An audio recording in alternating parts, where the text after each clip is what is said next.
waxaa duleedka magaalada Boorama soo dhaweyn ballaaran galabta loogu sameeyay fanaanka caanka ee Cawaale Aadan fanaanka reer Jabuuti ee Cawaale Aadan ayaa muddooyinkii u dambeeyay ku sugnaa magaalada Hargeysa ee xarunta Soomaaliland soo dhaweynta alfanaan Cawaale Aadan ayaa waxaa ka soo qayb galay qaybaha kala duwan ee bulshada ku dhaqan Boorama kuwaasoo u badnaa dhalinyaro ugu horeyn hadallo kooban oo halkaasi laga jeediyay ayaa waxaa hadalka qaatay fanaanka caanka ee Cawaale Aadan isagoona ka mahad celiyay soo dhaweynta loogu sameeyay duleedka magaalada Boorama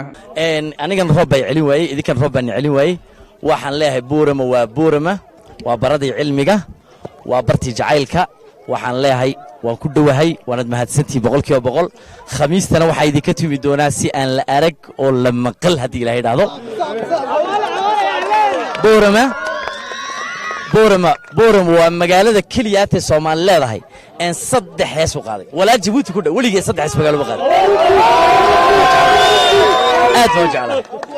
aad baan u jecelahay Boorama 3 baan maraya laakiin waa sii soconaysaa insha Allah aad baan u jecelahay ka Soomaaliyeed ee ummadda Soomaaliga ku qaaliga ma soo dhaweynayna Cawaale magaciisa oo kaliya waxaanu soo dhaweynaynaa hiba nool waxaanu soo dhaweynaynaa cod nool oo Soomaalidu wada leedahay haddii aad maqasho fanaan la wada leeyahay Cawaale la wada leeyahay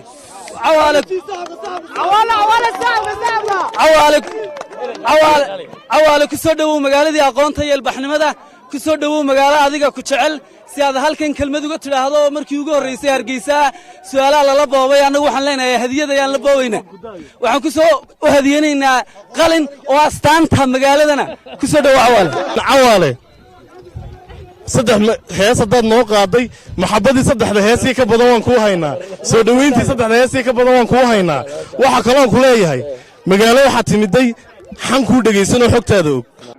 waa Cabdiqani Maxamuud wararka Boorama News magaalada Boorama